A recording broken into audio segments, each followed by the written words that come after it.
The gun was never loaded. That was the detail nobody believed later, the detail that made the whole night feel like a nightmare with the sound turned off.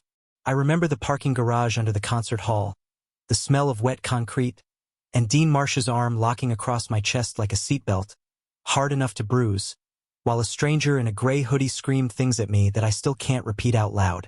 I remember Dean's voice, low and level. Look at me. Me. Not him. Me. As if I were a spooked horse and not a 29-year-old man who had just watched a stranger point a weapon at his chest for singing a love song about another man on a stage in front of 4,000 people. What nobody knew, what I didn't find out until 3 weeks later, sitting on the floor of his apartment with a shoebox of photographs between us, was that Dean had asked for this assignment by name, not been assigned, asked. And the reason why would turn out to be the second most important thing anyone had ever told me, right behind the first time he said he loved me, which he did in the quietest, least dramatic way imaginable, like he was afraid saying it any louder might make it not true. But that comes later. Let me start where it actually started, which was nowhere near as loud.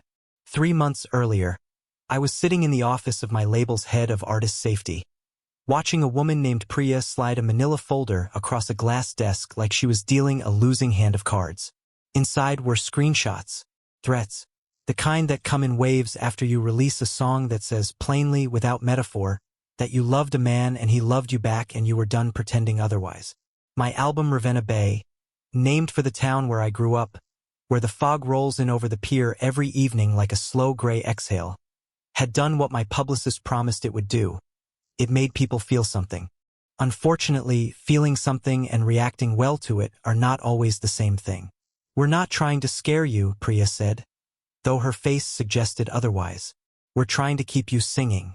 You need a close protection detail. Not forever, just through the tour. I hated the phrase close protection detail. It sounded like something from a spy film, not something that belonged in my life, which up until 18 months prior had mostly consisted of writing songs in a rented house with bad plumbing and playing them for rooms of 40 people who actually listened. Fame had crept up on me sideways, the way tides do, and now here I was being told a stranger would be sleeping in the room next to mine for the next 4 months. Do I get to meet him first? I asked. Or her. Whoever. Him, Priya said. Dean Marsh. Halcyon Security. Ex-Army. Very good. Requested you specifically, actually, which almost never happens. Usually we assign, they don't request. I didn't think much of that detail at the time. I filed it away the way you file away a stranger's name at a party, expecting never to need it again. Dean walked into my life the following Tuesday wearing a charcoal jacket that fit him like it had been considered rather than bought, and an expression that gave away exactly nothing. He was maybe 34, built like someone who had spent years being useful with his body rather than decorative with it, with a short beard going faintly gray at the corners and eyes the color of wet slate. He shook my hand once, firmly, and said, "Mr. Voss, I've read your file. I haven't listened to your music. I'll try to fix that. You don't have to like the music to protect the person who made it," I said more defensively than I meant to. Something moved behind his eyes then, amusement maybe, or its shy cousin. No, he agreed. But it helps me understand what I'm protecting. That was the first thing he ever said to me that I turned over in my head for days afterward. The way you turn over a stone on a beach because the underside caught the light strangely. What I'm protecting. Not who. He said it again weeks later, and by then I understood he meant it literally. That in his mind, protecting a person and protecting the thing that person represents to other people are not separable, and he had strong, private feelings about the difference that he was not yet ready to explain. The tour began in Ravenna Bay itself, which felt like either a gift or a cruelty depending on the night. Homecoming show sold out. My mother in the third row wearing the same green cardigan she'd worn to every recital I'd ever given since I was 9 years old. Dean stood in the wings the whole set, not watching the crowd the way I expected but watching the exits, the aisles, the hands of strangers, cataloging danger the way I cataloged chord progressions. After the show, backstage, my mother hugged me too long and then turned to him and said, "Thank you for keeping my son safe," and Dean's jaw did something complicated, some quick flicker of feeling clamped down almost before it surfaced, and he said, "It's my job, ma'am," in a voice that didn't sound like it was only his job. I noticed that, I noted it the way you note a lyric that might mean something later, without yet knowing the song it belongs to. For the first month, we were professionally cordial in the particular way that two men are cordial when one of them is being paid to stand between the other and potential violence. He slept in adjoining rooms. He ran perimeter checks before I so much as opened a hotel curtain. He ate dinner across the table from me most nights, not because either of us suggested it but because it became the shape our schedules made together, and somewhere in that shape, without either of us naming it, something started growing the way ivy grows up a wall nobody planted it against. Slow, quiet, and eventually undeniable. He was funnier than his face suggested. That was the first surprise. I'd expected granite. I got drywit instead, delivered so flatly that half the crew missed the jokes entirely, and I found myself laughing alone at 4 in the morning on a tour bus because Dean Marsh had just described our sound engineer's coffee order as a cry for help in the shape of a beverage. He noticed things about me nobody else bothered to notice, that I chewed the inside of my cheek before a show, that I always wanted the window seat and never the window, that I hadn't written anything genuinely happy in almost 2 years, only things that were beautifully, expertly sad. You write about heartbreak like you've got a doctorate in it, he said one night in Denver. Both of us awake past 2 a.m. in the dim gold light of a hotel bar that had technically closed an hour earlier but let us stay because the bartender liked my second album. But you never write about the part before the heartbreak. The part where it's good. Maybe there wasn't a part where it was good, I said, and I heard the bitterness in my own voice and hated it a little. There's always a part where it's good, Dean said. Even the ones that end badly. Otherwise nobody would bother starting them. He turned his glass slowly on the bar, watching the condensation ring it left, and added, almost too quiet to hear I'd know. I asked what he meant. He said, long story. Not tonight. And that was the first time I understood that behind the flat competence was a man carrying something heavy enough that even mentioning its shadow cost him effort. I should explain, before we go further, why I flinched the way I did whenever anyone got close. 2 years before Dean, I had loved a man named Theo, a documentary editor, sharp and funny and utterly unprepared for what it meant to date someone whose life was about to become public. When the first wave of attention hit, when my face started showing up on entertainment blogs captioned with speculation about my sexuality that I hadn't yet confirmed or denied, Theo didn't leave dramatically. He left the way water leaves a cracked cup. Slowly, quietly, until one day you look and there's nothing left and you can't even point to the moment it happened. He told me, in the end, that he hadn't signed up to be somebody's cause. I understood, intellectually, what he meant. It still hollowed something out of me that took a long time to grow back. And what grew back was more careful, more armored, more prone to writing beautiful songs about the wreckage instead of letting anyone close enough to build something new. So when I felt myself starting to watch Dean's hands when he adjusted his jacket, or notice the exact shade his eyes turned in low light, or feel my pulse do something unhelpful when he said my name in that low, even register he used for everything from security briefings to jokes, I did what I trained myself to do. I put it away. I told myself it was proximity and adrenaline and the particular intimacy of being kept alive by someone, which is not the same thing as love, even if it borrows some of the same furniture.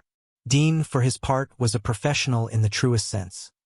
He never once made me feel like an assignment, but he also never once let the boundary blur, no matter how many 2 a.m. hotel bars we sat in, no matter how many times I caught him looking a half-second too long before looking away. Halcyon Security had a policy, he told me once, almost apologetically, about personnel not fraternizing with clients. For both parties' protection, the handbook apparently said, which he delivered with a small dry laugh that suggested he found the phrasing both accurate and absurd. The incident that changed everything happened in the parking garage beneath the Ashford Concert Hall, on the 14th stop of the tour, in a city I will not name because the man with the unloaded gun does not deserve a location credit in this story. He had been posting for weeks under an account that got banned and rebuilt 3 times, each version angrier than the last, each one convinced that my songs were an attack on something he called decent values. Security had flagged him. Dean had flagged him earlier and more specifically than anyone, had in fact tried twice to get the venue to add extra perimeter checks that got waved off as excessive by a promoter more worried about ticket scanner lines than threats nobody could prove were credible. He was right and they were wrong, and it nearly cost me my life to prove it. The man got past a gap in barricade coverage that Dean had warned about in writing 2 days prior. I remember the cold air of the garage, my ears still ringing faintly from the encore, and then Dean's body between mine and the stranger's before I'd even fully registered there was a stranger, before I understood the object in the man's hand was a weapon and not a phone, before anything except the animal fact that Dean Marsh had made himself a wall. Look at me. Not him. Me, he said, and I did, and I have never in my life been more grateful for a command. The police arrived in under 2 minutes because Dean had already radioed it in before I'd even processed what was happening. That was the kind of vigilance he operated with, always 3 moves ahead of the danger, like he'd rehearsed this exact scenario in his head 1,000 times before it ever occurred. The gun, it turned out later, had no bullets in it. The man's lawyer would argue diminished capacity and mental health crisis, and I have no interest in relitigating that here except to say that unloaded does not mean harmless. Not when you're the one staring down the barrel. Not when the person protecting you doesn't know it's unloaded either and puts himself in the way regardless. Afterward, in the sterile fluorescent quiet of a police station interview room, hands still shaking around a paper cup of bad coffee, I asked Dean the question I'd been circling for weeks without letting myself land on it. Why did you ask for this assignment? Priya said you requested me by name. Nobody does that. He was quiet long enough that I thought he might not answer at all. Then he set his own coffee down very carefully, the way a man sets down something he's afraid of breaking, and said, I had a brother, Eli, younger than me by 3 years. He was a pause, a breath, the kind you take when a sentence has been sitting loaded in your chest for a long time. He was like you, out loud about it, unapologetic. He used to blast your first album in his car, actually, before I even took this job. Before any of this. Had, I repeated, and the word sat between us like a stone dropped into still water. He was killed outside a Pride event 11 years ago. Man drove a truck toward the crowd. Didn't hit anyone directly, everyone scattered except my brother went back. Went back into the street to pull a kid out of the way, a stranger 12 years old, and the truck clipped him on the way past. He died 2 days later. Dean's voice never rose and never cracked. But something underneath it went very still. The stillness of a man who has told this story exactly enough times to survive the telling and not one time more. I was deployed. I got the call 4 days after it happened, because they didn't want to tell me while I was still in the field. I never got to say goodbye. I never got to tell him I was proud of him for going back for that kid, because by the time I found out he was already gone. I didn't say anything. I don't think there was anything to say that wouldn't have cheapened it. When I left the army, Dean went on, I got into this work because I decided I was going to be the thing that stood in the gap. The thing that was there in time. I've done a dozen details like yours over the years, public figures, mostly queer artists and activists. Getting threats nobody in charge takes seriously enough soon enough. I don't advertise it. I don't take money from some of them at all. It's not about the paycheck. He looked at me then, really looked, in a way that made me feel unaccountably exposed. When your label called Halcyon, I saw your name and I already knew your music because Eli played it for me on leave once, right before he died. I asked for the assignment because some stubborn part of me thought maybe I could be, just once, the thing that got there in time instead of 4 days too late. I understood, in that moment, why every gesture of care he'd shown me over the previous month had felt like more than a job, because it was more than a job, had been from the very first handshake, though not in the way I'd let myself hope. It wasn't attraction that had made him request me. It was grief wearing the shape of purpose, doing what grief does best. Looking for somewhere useful to live. I'm sorry, I said, which felt inadequate and was the only true thing I had. Don't be, Dean said. You didn't do anything wrong. Neither did he. He exhaled, and something in his shoulders loosened fractionally. Like a man setting down a weight he'd been carrying so long, he'd forgotten it was optional to put it anywhere. I've never told a client that. Told myself I wouldn't this time either. Guess almost getting you killed changes a man's priorities about what's worth keeping quiet. That night, back at the hotel, neither of us slept. I found him at nearly 4 in the morning sitting on the small balcony off his adjoining room. A shoebox open on his lap that I'd later learn he carried on every assignment without ever opening it in front of anyone. Inside were photographs. Eli at 17, laughing at something off camera. Eli and Dean as boys, gap-toothed and sunburnt on some forgotten summer lake. A folded flyer from the Pride event, corners soft from handling. You don't have to show me this, I said quietly, standing in the doorway. I know, Dean said. I want to. He looked up at me, and in the dark his eyes had lost their usual guarded flatness. There was something raw and unarmored there instead. Something that made my chest ache in a way that had nothing to do with fear. I spent 11 years making sure nobody else's brother died 4 days before I could tell them I was proud of them. I didn't expect that it would feel like this. Like I was finally doing something that mattered instead of just running from the thing that already happened. I sat down beside him on the narrow balcony, close enough that our shoulders touched, and for a long time neither of us said anything at all.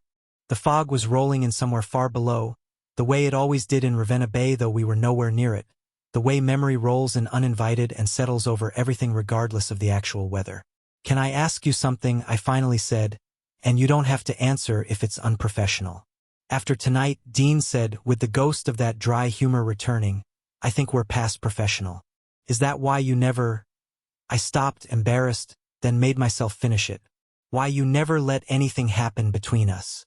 Even when I know you noticed. I noticed you noticing." Dean was quiet for a long moment, turning one of the photographs over in his hands like he was deciding how much more truth the night could hold. Because I told myself the moment I asked for this assignment that it wasn't about me. It was about him. About doing right by his memory, not about he stopped, started again. Not about wanting something for myself out of it. Seemed disrespectful, somehow. Like I'd be using his death to get something I wanted. "That's not how grief works," I said, surprising myself with how certain I felt saying it. "You don't have to earn the right to be happy by suffering the correct amount first." Eli would probably hate that math. Something in Dean's face cracked open then, not into tears exactly, but into something adjacent to them. A long-held breath finally released. "You didn't know him," he said, "but you're probably right about that." "I know you," I said. "That's a start. We didn't kiss that night. It would have been too much, too fast, on the heels of a confession that big, and Dean, careful, deliberate Dean, who checked exits before he checked his own feelings. Needed time to let the shoebox go back in its place before he could reach for anything new. But he took my hand on that balcony, turned it over in his, traced one careful thumb along my knuckles like he was memorizing something, and said, "I'd like to try. If you would. Not because of Eli. Because of you. I want to be very clear about that part." "I'd like that too," I said, and meant it more than I'd meant almost anything in 2 years. The tour had 11 dates left after that night, and Halcyon reassigned a second agent to walk the actual security perimeter so that no one could accuse Dean of compromised judgment, which he insisted on himself before anyone even raised the question. Grief had made him reckless with his heart, he said, but he refused to let it make him reckless with my safety. We took things slow, the way you take things slow when you both understand exactly how much is at stake if it goes wrong. He met my mother again. This time not as a bodyguard shaking her hand in a hallway, but as someone I introduced, hand resting lightly against the small of his back, as someone important. She cried, actually, right there in the green room, and told him that if Eli could see who his memory had led toward, he'd be glad of it. I wrote a new song near the end of that tour, the first genuinely happy one in 2 years, and I played it for the first time in Ravenna Bay itself at the final show with Dean standing in the wings, not hidden in shadow this time, but close enough to the stage lights that the crowd could see him, could see the way I looked toward him before the last chorus, the way you look toward the one true thing in a room full of noise.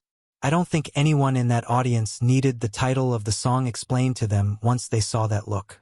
Some things translate without a single lyric. There is a version of this story that ends in tragedy, because so many stories like ours are told that way, as if queer love only earns its telling through loss. This isn't that story. Dean and I are, as of this telling, together 2 years and counting, in a modest house not far from that same fog-soaked pier where I grew up, and some evenings he still opens that shoebox, not out of grief now so much as ritual, a way of keeping his brother present at the table without keeping him only in mourning. I wrote him a song about that too, about the specific ache and grace of loving someone whose love for you was shaped, in part, by a loss that had nothing to do with you and everything to do with why he never gave up looking for the person he was meant to protect until it mattered more than protection ever had before. My bodyguard refused to leave me that night in the parking garage, and it turned out he'd already decided quietly weeks earlier that he was never going to leave at all. Not because it was his job, but because somewhere between the hotel bars and the tour buses and the fog rolling in over cities that weren't Ravenna Bay, protecting me had stopped being work and started being the truest thing he knew how to do. I hope this story found you at the right moment, the way the right people so often do. Not loudly, not all at once, but standing quietly in the wings until you finally look their way. If you want to hear what happened after that final show, the wedding, the shoebox finding its permanent home on our mantle, the letter Dean finally wrote to Eli that he reads aloud every anniversary. Let me know in the comments and I'll bring you part 2. And if this slow burn romance found its way into your heart tonight, do me a favor and hit like and subscribe, so more stories like ours can find the people who need them.